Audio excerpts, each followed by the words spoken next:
In today's episode, you'll learn how to eat a smart breakfast and how to avoid gaining weight while you're living in the US. So, hey Gabby, what's happening? Hey Lindsay, not much. What's up with you? Not too much. Today, we're going to talk about the most important meal of the day, and that is... breakfast. Breakfast. So, I like to eat breakfast. How about you? Do you like to eat breakfast? I love to eat breakfast. Absolutely. In the U.S., I think we have a really great breakfast culture. Breakfast may be my favorite meal of the day. I think it's mine too, you know? Nice. I mean, the breakfast food is just good in general, as a general rule. What are Comfort food. Yeah. What are some typical So, if someone's living here in the U.S., what can they expect to see on a breakfast menu? Breakfast menu, I think pancakes, waffles, bacon, eggs, sausage, maybe oatmeal. Muffins, English muffins, which are different. Bagels. Toast. Definitely coffee and juice. Omelets. Yeah. Oh, omelets. Yeah. French toast. Oh, yes. French toast, of course. Yes. Hash browns. Absolutely. But what's the problem with a lot of those foods? Yeah, a lot of these foods are really heavy. Heavy and greasy. Yeah. And those are foods that typically you would eat if you go out and you have time.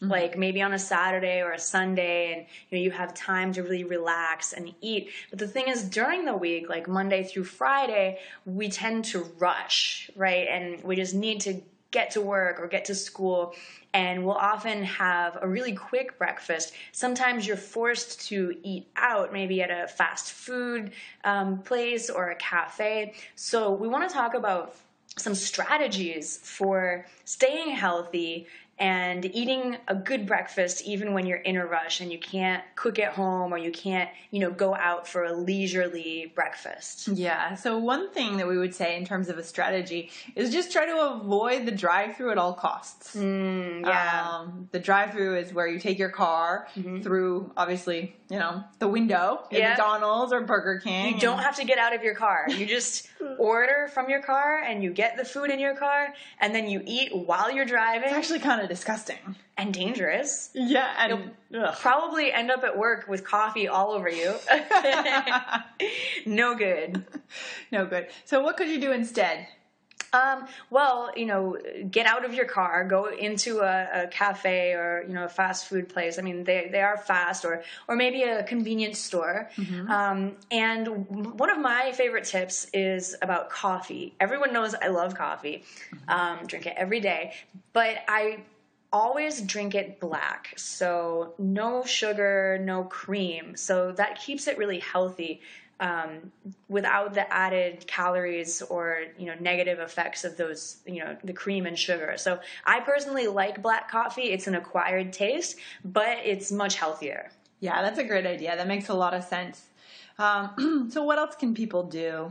I advise, to really go protein heavy, like avoid too many carbs, like a bagel or a scone or, trust me, I love that stuff. Sure, it tastes so good, right? And just, disclaimer, I'm not like a health expert or anything, but, I do like to read about nutrition, but, please take my advice with a grain of salt, but I always personally like to eat protein, like if I can have egg or sausage or even yogurt, I think that gives me some strength to keep going through the morning until lunch.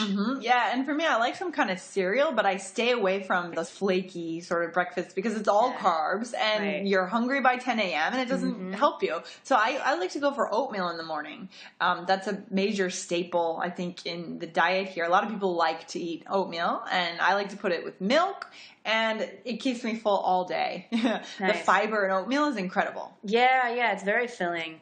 One other thing, if you don't like any of the offerings that we typically eat in the U.S., try to see if you can order a lunch item for breakfast. Like you could probably get a salad or a sandwich, and that is perfectly fine to have for breakfast. I mean, why not? Why can't you eat a salad for breakfast? Why not? It's a good strategy. So let's say you've got your breakfast and now you're rolling into work. Ah, yes.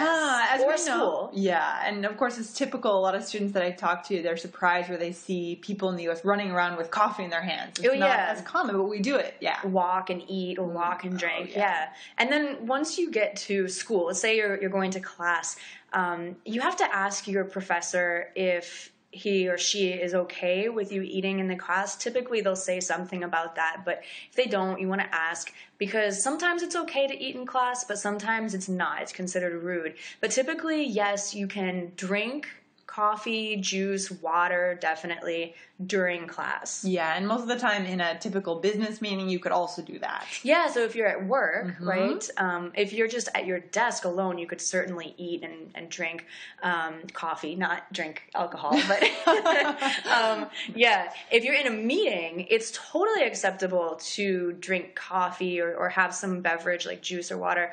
And they may even give you something depending on where you work. They may have some donuts or some coffee for you. It's typical for those big corporations to have, meetings catered sometimes, where someone comes in with a tray of donuts and muffins, and unfortunately you're going to get a lot of sort of not so nice food there, the carbs. Right. Yeah. This reminds me, I even had an interview where I was being interviewed, and the woman, she loved coffee so much that she was actually drinking coffee throughout our interview. So it's so common to have coffee everywhere and at any time in business in the U.S. Wow. Yeah. Okay. Those are some great tips. Yeah. Thank you. Yeah. Thank you all for listening. And I hope that these tips were helpful to know what to expect for breakfast in the U.S. Yeah, absolutely. And if you want to go deeper into this topic, I have a program that I'm working on to help you practice speaking English with native speakers around a specific topic, like staying healthy in the U.S. So if you want to try that and practice your conversation, you can go to www.speakative.com. That's SPEAKATIVE.com, and I'll see you there. Yeah, no, that's awesome. I've seen the materials and they're really in depth. They look great. So I definitely recommend that too. Great. Thanks, Gabby. Yeah, thank you.